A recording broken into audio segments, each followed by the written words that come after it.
Hi, hello, namaste, sat sri akal, केम छो? Once again, welcome back to Rankers channel in the form of DM But English Medium Group Tuition. So, यहाँ पे आप लोग देख सकते हो, today we are going to solve unit test paper of science. यानी हम लोग साइंस के पेपर का सॉल्यूशन करने वाले जो गुजरात बोर्ड ने अभी अभी पब्लिश किया है. ओके, सो सबसे पहले हमें बोला है answer the following question as directed. पहले 1 मार्कर का 4 क्वेश्चन दिया गया है, 4 mark total. So adding acid and base solution in a test tube results to, यानी जब एसिड और बेस साथ में कंबाइन होता है तो हमें पता है that is neutralisation process. Acid और बेस कंबाइन होकर न्यूट्रलाइज होते हैं तो वहां पे क्या होता है, सॉल्यूशन का टेम्परेचर बढ़ता है. यानी ये पहला वाला ऑप्शन सही है. The temperature of solution increases. अभी आपको क्या करना है, क्वेश्चन में दूसरे ऑप्शन भी चेक करने होते हैं. कई बार एमसीक्यू की जगह एमआरक्यू भी होता है, मल्टीपल राइट क्वेश्चन. तो देख low temperature of solution decrease नहीं, क्योंकि जैसे एसिड और बेस एक दूसरे को न्यूट्रल करते हैं तो टेम्परेचर एक्सोथर्मिक प्रोसेस होती है, हीट रिलीज होती है, टेम्परेचर बढ़ता है. सो ऑप्शन नंबर 2 और ऑप्शन नंबर 3 निकल जाए कि टेम्परेचर क्या तो घटेगा क्या तो कांस्टेंट रहेगा. नहीं, टेम्परेचर बढ़ता है, यानी ऑप्शन नंबर 1 सही है. चौथा दिया है formation of salt is seen. हाँ, तो एसिड की बेस के साथ प्रोसेस बढ़ने की वजह से सॉल्ट बनता है. यानी यहाँ पे ऑप्शन 1 एंड 4 आर करेक्ट, यानी हमारा आंसर होगा D. Second, a doctor advise a patient for an insulin injection as. तो इंसुलिन किसके लिए होता है, इंसुलिन होता है डायबिटीज के लिए. डायबिटीज क्यों होता है, क्योंकि ब्लड लेवल हाई हो और शुगर लेवल ब्लड में हाई हो जाता है, तो इसीलिए से हमें डायबिटीज होती है. तो यहाँ पे ब्लड प्रेशर, हार्ट बीट और गोइटर, ये तीनों ऑप्शन गलत है. ऑप्शन सही है, he was detected with high sugar level in blood. Draw a figure showing the path of ray of light at an angle entering from air to water. यानी यहाँ पे एयर से पानी में जा रहा है, विच मीन्स वो लाइटर मीडियम से डेंसर मीडियम में जा रहा है. देखो यहाँ पे ड्रॉ कर देता हूँ, समझ लो. ये जो है ये सरफेस है जो दो मीडियम को अलग कर रही है. ऊपर का मीडियम है एयर, नीचे का मीडियम है पानी. ठीक है, अब यहां पे लाइट जो आ रही है तो इंसिडेंट रे हो गया, तो ये पॉइंट ऑफ इंसिडेंस हो गया. अब पॉइंट ऑफ इंसिडेंस पे हम क्या करते हैं बेटा, नॉर्मल ड्रॉ करते हैं. तो जब लाइट लाइटर मीडियम से डेंसर मीडियम में जाती है तो नॉर्मल की तरफ फोल्ड होती है, मुड़ती है. यानी ये लाइट इस तरह से सीधी निकलने की वजह से क्या रिफ्रैक्ट होके इस तरह से हो जाएगी, नॉर्मल की तरफ फोल्ड होगी. तो इस तरह से होता है बेटा. ओके, तो ये हो गया refraction. What will be the effect caused if all the greenery on the earth gate extinct. यानी समझ लो कि अर्थ पे से सब ग्रीनरी निकल जाती है तो क्या प्रॉब्लम होता है. तो सबसे पहले देख लो कि रेस्पिरेशन बंद हो जाएगा. किस तरह से, क्योंकि ग्रीनरी है तो ग्रीनरी क्या करती है कि हमने जो भी कार्बन डाइऑक्साइड गैसेस रिलीज किया है उसको ऑक्सीजन में कन्वर्ट करती है. जब ग्रीनरी नहीं होगी तो ऑटोमेटिकली एटमॉस्फेयर में कार्बन डाइऑक्साइड का परसेंटेज बढ़ जाएगा. अब कार्बन डाइऑक्साइड का परसेंटेज बढ़ जाएगा तो हमारी लाइफ धीरे धीरे एक्सटिंक्ट हो जाएगी. चलो, इतनी बात समझ में आ गई. Now we are moving for section B, differentiate between convex lens and concave lens. Okay, चलो समझ लो. Now we are moving for question number 5 sorry, convex and concave lens है. ओके, यानी ये हो गया हमारा चैप्टर नंबर 10 का क्वेश्चन. केसेस निकल गए तो ऑब्वियसली लेंस में से पूछेगा डिफरेंस ही. ओके, तो कॉन्वेक्स लेंस हमें पता है कि कॉन्वेक्स लेंस कुछ इस तरह से ड्रॉ होता है और कॉनकेव लेंस कुछ इस तरह से ड्रॉ होता है. चलो, इतनी बात समझ में आ गई. तो कॉन्वेक्स लेंस के लिए हम सबसे पहले लिख सकते हैं convex lens is thick at the centre, concave lens is thin at the centre. पहला पॉइंट हो गया. दूसरा पॉइंट अगर लिखना है तो it's taper at upper and lower and, छोटा होता है.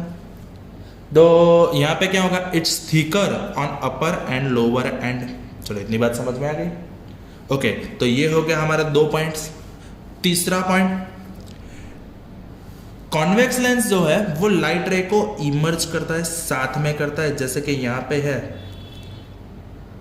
तो वो लाइट को कॉन्सेंट्रेट करता है एक पॉइंट पे, इमर्ज करता है. जब कॉनकेव लेंस क्या करता है तो लाइट रे को अलग करता है इस तरह से. इतनी बात समझ में आ गई. ओके, सो इसमें हमें वर्चुअल एंड रियल दोनों इमेज मिल सकती है।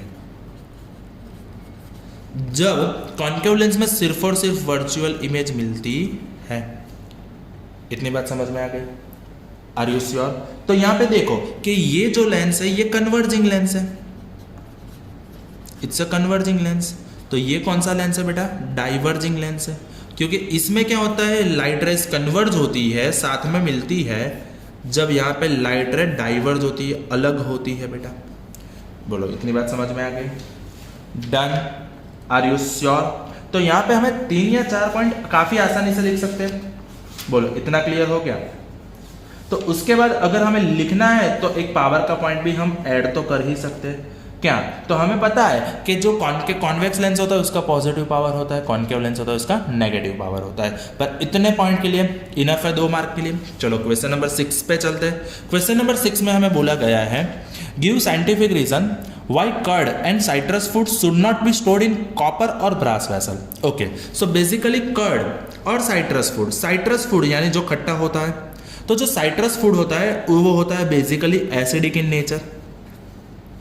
वो नेचर में कैसे होता है बेटा? एसिडिक। जब उसको हम ब्रास या तो कॉपर के वेसल में रखते हैं, which means we are putting metal, तो मेटल और एसिड यानी हम एसिडिक चीज वस्तुओं को मेटल में रखते हैं, तो उन दोनों के बीच में प्रोसेस हो जाता है, केमिकल रिएक्शन टुक प्लेस। और केमिकल रिएक्शन होने की वजह से यहाँ पे क्या होगा, तो पॉइजन होता है। ये जो फूड रहता है वो बन जाता है पॉइजनस। इसलिए हमें खट्टी चीज़ों को कॉपर या ब्रास वेसल में नहीं रखने हैं। ये हमारा आ गया क्वेश्चन, चैप्टर नंबर 2 का क्वेश्चन है।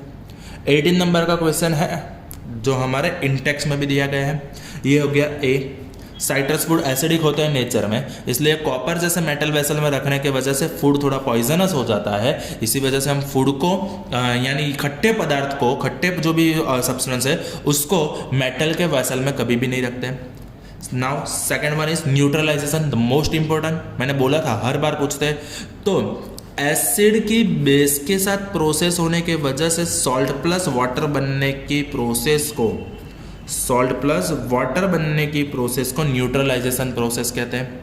एग्जाम्पल, हाइड्रोक्लोरिक एसिड ले लो, बेस में सोडियम हाइड्रोक्साइड ले लो, तो Na और Cl कंबाइन होके क्या बनेगा, सोडियम क्लोराइड सॉल्ट बनेगा और H2 रिलीज होगा। ओके, तो ये हो गया हमारा क्वेश्चन नंबर 6 न्यूट्रलाइजेशन प्रोसेस के साथ। अब question number 7, what do you understand by corrosion? Write any 2 method to reduce corrosion of an iron. यानी ये 3rd चैप्टर में भी है और 1st चैप्टर में भी है। तो देखो, सबसे पहले व्हाट इज कोरोजन? तो मेटल को जब हम एयर में खुला रखते हैं तो उसके ऊपर रस्टिंग हो जाती है। So basically rusting of metal is a corrosion. Rusting of metal is a corrosion. Write any 2 methods to reduce corrosion of iron. तो आयन का corrosion ना, इसके लिए सबसे पहले हम उसको क्या करते हैं, कलर कर देते हैं।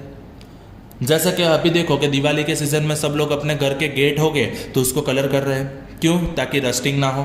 तो कलरिंग ऑफ आयन, या तो हम उसके ऊपर ज़्यादा एक्टिव मेटल का कोटिंग कर देंगे, दैट इज गैल्वेनाइजेशन। तो गैल्वेनाइजेशन करने की वजह से भी रस्टिंग होती नहीं है। या तो हम ऑयलिंग और ग्रीसिंग कर दें, तो इसी वजह से भी रस्टिंग कम हो सकती है। ओके, इतनी बात समझ आ गई? तो what do understand by corrosion? Rusting of metal is known as the corrosion. Colouring of iron by galvanization, by oiling the iron we can stop rusting. 8, right Ohm's law and state its units. Okay, तो Ohm's law actually chapter number 12 का है, वो मैं आपको पूरा detail में समझाऊंगा। अभी आपको इतना याद रखना है कि for constant temperature current passing through any wire और any conductor is directly proportional to the applied potential difference between 2 points of that conductor. उसको ओम्स लॉ बोलते हैं। चैप्टर नंबर 12 का क्वेश्चन है। And also states its unit. तो यहाँ पे ohm is a unit जिसका सिंबल कुछ इस तरह से है। तो देखो, हमें बोला गया Ohm's law for constant temperature the current passing through conductor is directly proportional to the applied voltage to it. And its unit is ohm. Resistance है, यहाँ पे क्या होगा बेटा, V इज इक्वल टू, जैसे हम प्रोपोर्शनलिटी सिंबल निकालते हैं मुक्ते proportionality constant V is equal to IR, तो इस हिसाब से ओम हो जाएगा उसका यूनिट। इतनी बात समझ में आ गई? ओके, सो ये हो गया हमारा 2 मार्कर क्वेश्चन का खत्म। अब चलते हैं हम 3 मार्कर क्वेश्चन में सेक्शन सी में। So now for section C we have question number 9, describe electrolytic refining of copper, यानी कॉपर को रिफाइन करने के लिए हमें इलेक्ट्रोलाइट, ये हो जाएगा हमारा चैप्टर नंबर 3 का क्वेश्चन, जो हम नेक्स्ट लेक्चर में वैसे भी समझाने वाले हैं। तो यहाँ पे देखो इलेक्ट्रोलाइसिस के लिए क्या होता है, तो बेसिकली इलेक्ट्रोलाइसिस में रिफाइनिंग ऑफ मेटल यूजिंग, हमने आज का जो लेक्चर है उसमें समझा है कि refining of metal by using oxidation. तो यहाँ पे refining of metal by using method of electrolysis, यानी इलेक्ट्रोलाइसिस का इस्तेमाल करते हैं, इलेक्ट्रिक करंट का इस्तेमाल करते हैं, तो उसको रिफाइनिंग बाय इलेक्ट्रोलाइटिक मेथड बोलते हैं। तो इलेक्ट्रोलाइटिक मेथड में, इलेक्ट्रोलाइटिक रिफाइनिंग में क्या होता है, तो देखो मैं कॉमनली समझाता हूँ कि एक वैसल होता है बेटा। अब ये जो वैसल है, ये वैसल के अंदर हम जिसका भी रिफाइन करना है ना, उसका सॉल्ट सॉल्यूशन भरेंगे। हम किसका अभी रिफाइनिंग कर रहे हैं, we are refining copper Cu। तो हम क्या करेंगे, यहाँ पे जो सॉल्यूशन है वो सॉल्यूशन रखेंगे कॉपर के salt solution, acidic copper salt solution, यानी CuSO4 कॉपर सल्फेट। ओके, और उसमें से अच्छे से करंट पास हो इसलिए उसको एसिडिफाइड कर दिया है हमने। तो एसिडिफाइड कॉपर सल्फेट का सॉल्यूशन हमने अंदर भर दिया है। फिर उसके बाद हम रखते हैं एनोड एंड कैथोड, 2 तरह के इलेक्ट्रोड, इस तरह से, समझ रहे हो? तो यहाँ पे एक जो होता है वो बैटरी के पॉजिटिव टर्मिनल के साथ कनेक्ट होता है, एक जो होता है वो बैटरी के नेगेटिव टर्मिनल के साथ कनेक्ट होता है। तो जो बैटरी के पॉजिटिव टर्मिनल, बैटरी जो होती है, मैंने समझाया था आपको कि आप बैटरी को इस तरह से ड्रॉ करते हैं, जिसमें से जो बड़ा वाला छेड़ा रहता है, बड़ा वाला एंड रहता है, वो होता है पॉजिटिव, और जो छोटा वाला एंड रहता है वो होता है नेगेटिव। यहाँ पे पॉजिटिव के साथ कनेक्ट किया हुआ इलेक्ट्रोड पॉजिटिव हो गया, यानी ये हो गया एनोड, और ये नेगेटिव वाला जो एंड हो गया वो हो गया हमारा कैथोड। इतनी बात समझ में आ गई? ओके, तो एनोड पे क्या करते हैं हम, एनोड पे जिसको भी रिफाइन करना है वही वाला इम्प्योर कॉपर को रख दिया हमने। ओके, यानी एनोड पे क्या करेंगे हम, इम्प्योर कॉपर का रोड लगा दिया है, और कैथोड पे क्या कर रहे हैं हम, प्योर कॉपर की एक स्ट्रिप लगा दी है। इतनी बात समझ में आ गई? प्योर कॉपर की हमने क्या लगा दी है बेटा, एक स्ट्रिप लगा दी है। चलो इतनी बात समझ में आ गई। ये हो गया हमारा एक्सपेरिमेंटल सेटअप। क्या किया हमने, एक वैसल लिया, अब उस वैसल में हमने क्या किया, तो जिसका भी रिफाइन करना है उसका acidified solution copper sulphate salt solution रख दिया। फिर हमने इम्प्योर को एनोड पे रखना है और प्योर को कैथोड में रखना है। चलो इतनी बात समझ में आ गई। अब क्या होता है, जैसे ही यहाँ पे स्विच चालू की तो करंट पास होगा। अब करंट पास होगा तो सबसे पहले करंट इसमें जाएगा, तो ये जो कॉपर सल्फेट है, ये कॉपर सल्फेट का आयनाइजेशन होगा। हमने एसिड और बेस में समझा था कि जैसे भी हम कभी भी इलेक्ट्रोलाइटिक प्रोसेस करते हैं, तो यानी हम इलेक्ट्रोलाइट, ये जो सॉल्यूशन बना है इसको इलेक्ट्रोलाइट बोलते हैं। तो इलेक्ट्रोलाइट में से जब भी करंट पास होता है उसके 2 आयंस रिलीज होते हैं, एक होता है Cu+2, दूसरा होता है SO4-2। अब देखो ये नेचर में पॉजिटिव है, तो ऑब्वियसली ये कहां पे जाएगा, नेगेटिव रोड की तरफ। यानी यहां सॉल्यूशन में से Cu+2 जो है वो ऑटोमेटिकली कैथोड के ऊपर भाग रहा है, उसके तरफ अट्रैक्ट हो रहा है। इतनी बात समझ में आ गई? और इसके ऊपर क्या होगा बेटा, इसका यानी Cu+2 का कोटिंग होना शुरू हो जाएगा। अब यहां पे क्या होगा कि हमें पता है कि मास कांस्टेंट रहना चाहिए, यानी अगर यहां से सॉल्यूशन में से कॉपर इसके ऊपर जाएगा तो सॉल्यूशन में कॉपर की कमी होगी ना। तो सॉल्यूशन में कॉपर की कमी को कंबाइन कौन करता है, खत्म कौन करता है, तो एनोड। यानी क्या होता है, एनोड में से कॉपर निकल के सॉल्यूशन में जाते हैं, गंदे वाले इम्प्योर वाले, और प्योर वाले कॉपर यहां पे लगते हैं। जितना भी कॉपर का कोटिंग यहां पे होता है उतना यहां पे ये मेल्ट होता है, खत्म होता है, डिकोड होता है। इतनी बात समझ में आ गई? इतनी बात क्लियर हो गई? ओके, सो यहां पे कैथोड के ऊपर क्या होता है बेटा, कैथोड के ऊपर प्योर कॉपर का पूरा कोटिंग हो जाता है, और यहां पे इम्प्योर है वो खत्म हो जाता है। इतनी बात समझ में आ गई। सो बेसिकली क्या होगा, यहाँ पे जो भी इम्प्योरिटीज है वो इम्प्योरिटीज यहाँ पे नीचे कंबाइन होगी। ओके, तो वो एनोड में से निकलती है, इसलिए इसको एनोड मड बोलते हैं, जिसमें गोल्ड प्लेटिनम जैसे काफी कई इंपॉर्टेंट वाले मेटल्स रहते हैं। इतनी बात समझ में आ गई बेटा। ओके, सो यहाँ पे क्या हो गया, एनोड पे कौन सी प्रोसेस हुई, तो एनोड में से कॉपर ने Cu+2 और दो इलेक्ट्रॉन रिलीज किए। कैथोड पे क्या होता है, ये जो है ये इम्प्योर है, और यहाँ पे कैथोड पे Cu+2 आता है, बाहर से आता है Cu+2 सॉल्यूशन में से, और प्योर कॉपर का कोटिंग हो जाता है। सो यहाँ पे अगर देखे तो देख लो, Cu इम्प्योर में से प्योर कॉपर मिल गया मुझे, तो ये हो गया मेरा इलेक्ट्रोलाइटिक प्रोसेस। चलो इतनी बात समझ में आ गई बेटा, श्योर, आसान है ना। तो ये है हमारा चैप्टर नंबर 3 का क्वेश्चन।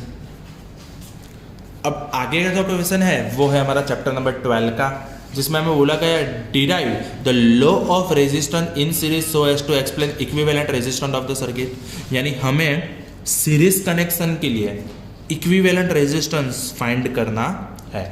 चैप्टर नंबर 12 का क्वेश्चन है, देखते रहिए। सो सीरीज कनेक्शन के लिए यहाँ पे मैंने एक डायग्राम छोटा सा ड्रॉ किया है, देखते रहिए। तो यहाँ पे ए और बी वायर के दो एंड है, जिसमें बीच में यहाँ पे मैंने V वोल्ट की एक बैटरी और स्विच लगा दी है। ओके, तो यहाँ पे सीरीज कनेक्शन है। चलो सोच लो, एक रेजिस्टेंस R1 है, दूसरा रेजिस्टेंस R2 है, इसका सिंबल इस तरह से ड्रॉ करते हैं बेटा, और तीसरा रेजिस्टेंस R3 है जो मैंने इस तरह से लगा दिया है। अब तीनों रेजिस्टेंस को पर्सनल वोल्टेज ड्रॉप मिलेगा, क्योंकि जैसे मैंने ये कनेक्शन लगाया है, यहाँ पे 3 बल्ब लगाया, ऐसा सोच लो, तो इसमें से बहता हुआ करंट I है। ठीक है, अब यहाँ पे R1 है, यानी पहले बल्ब का वोल्टेज ड्रॉप V1 है, दूसरे का वोल्टेज ड्रॉप V2 है, तीसरे का वोल्टेज ड्रॉप V3 है। इतनी बात समझ में आ गई, जो टोटल वोल्टेज ड्रॉप जितना होगा, यानी कि V = V1 plus V2 plus V3 होगा। चलो इतनी बात समझ में आ गई। अभी हमें देखो कि यहाँ पे पर्सनल बल्ब R1 के लिए हम लिख सकते हैं बेटा कि V1 = according to Ohm's law V = IR। आपको याद रखना है फॉर्मूला, वो मैं आपको समझाऊंगा तब ज़्यादा अच्छे से समझ जाओगे। तो V = IR, तो V1 = IR1। सेम सिचुएशन में V2 = IR2। सेम सिचुएशन में बेटा V3 = IR3। चलो इतनी बात समझ में आ गई। ओके, अब मैं क्या कर रहा हूँ, यहाँ पे 3 बल्ब को निकाल के एक बड़ा बल्ब लगा रहा हूँ, ठीक है, जिससे वही वोल्टेज पे मुझे सेम करंट मिले। तो ये जो रेजिस्टेंस है ना, उसको बोलते हैं इक्विवेलेंट रेजिस्टेंस, जिसकी वैल्यू इक्विवेलेंट है, सेम है। तो यहाँ पे मैंने क्या किया, ये इक्विवेलेंट रेजिस्टेंस के लिए वैल्यू बन गया V = IRS। डन। सो यहाँ पे V की जगह रख देते IRS, V1 की जगह रख देते IR1 plus IR2 plus IR3। अभी I को निकाल दो ना, कांस्टेंट है, तीनों के पास I है तो I रखो बाहर सौदे में, और R1 plus R2 plus R3 होगा। अभी देखो I का आपको टेबल आता है, I = I, तो RS यानी इक्विवेलेंट रेजिस्टेंस का इक्वेशन हो गया R1 plus R2 plus R3। अगर सोच लो ज्यादा है तो उतने ऐड करते जाएंगे, यानी सीरीज में जब रेजिस्टेंस को रखते हैं तो उसका इक्विवेलेंट वो टोटल रेजिस्टेंस जितना हो जाता है। कितना हो जाता है बेटा, टोटल रेजिस्टेंस जितना हो जाता है। चलो इतनी बात समझ में आ गई बेटा, आर यू श्योर। अभी देखो आगे, state various methods by which energy is obtained from sea and explain in detail any one of them.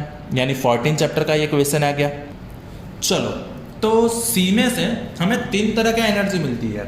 So there are 3 ways in which energy can be obtained from the sea are tidal, wave and OTEC.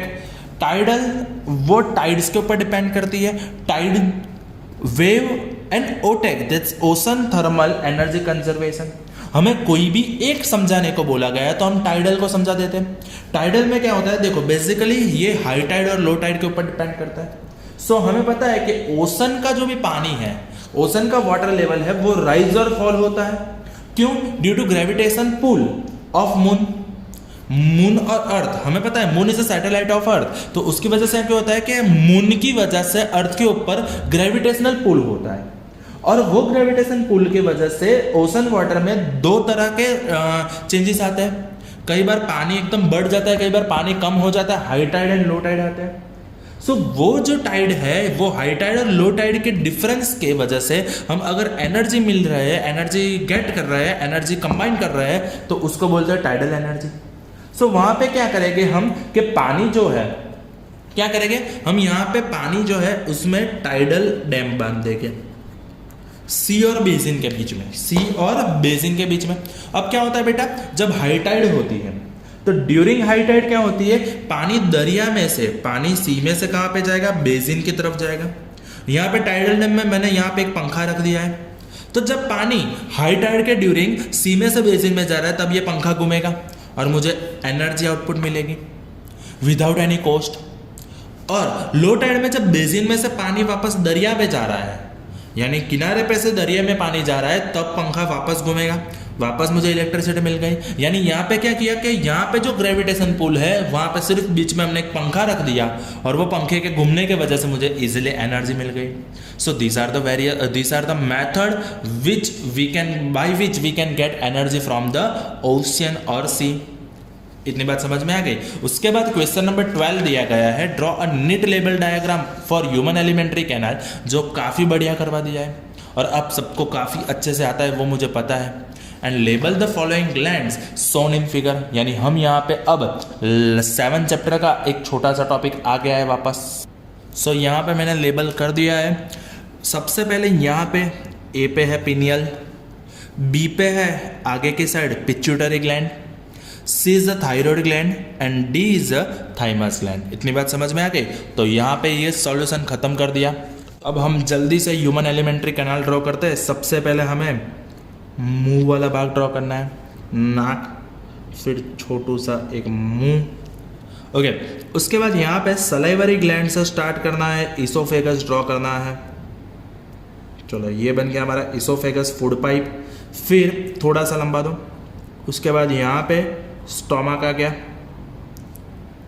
ठीक है, और stomach की pipe को इस तरह से रख के ये बन गया हमारा लार्जर इंटेस्टाइन। चलो फिर थोड़ा सा फोल्ड दिखा दो अंदर, ताकि ये थोड़ा सा नेचुरल और रियलिस्टिक लगे। उसके बाद यहाँ पे एक अपेंडिक्स की पाइप और यहाँ पे आगे एनस की पाइप दिखानी है हमें। चलो फोल्ड दिखा दो। अब यहाँ पे कुछ नहीं करना है, थोड़े से फोल्ड करते हुए आगे हमें स्मॉलर इंटेस्टाइन ड्रॉ करना है। ये बन गया हमारा स्मॉलर इंटेस्टाइन ख़त्म। ओके, उसके बाद यहाँ पे हमारा लीवर आ जाएगा। आप लोग प्रॉब्लम काफ़ी कर दो, कुछ नहीं करना है, इस तरह से उल्टा 7 ड्रॉ कर दो। फिर यहाँ पे छोटा सा M बनाते हुए वापस ला दो इसको। अब यहाँ पे ये जो लीवर है इसकी पाइप को इससे कनेक्ट कर दो। फिर ये बन गया, फिर यहाँ पे ये बन गई हमारी पेनक्रियाट और ये बन गया बाइल डक्ट, ख़त्म। और ये डायाफ्राम, ये हो गया हमारी ह्यूमन एलिमेंट्री कैनाल। सिंपल है, बोलो आएगा? डन। तो ये हो गया हमारा यूनिट टेस्ट का सॉल्यूशन। पूरा अच्छे से समझा दिया है। थोड़ा सा लंबा वीडियो है पर समझाने के लिए टाइम तो लगता ही है। Good things take time, as पहले भी बोला था। तो पूरा सॉल्यूशन मैंने आपको समझा दिया है, अच्छे से लिख के प्रिपेयर कर दो। Done, thank you, that's it from my side.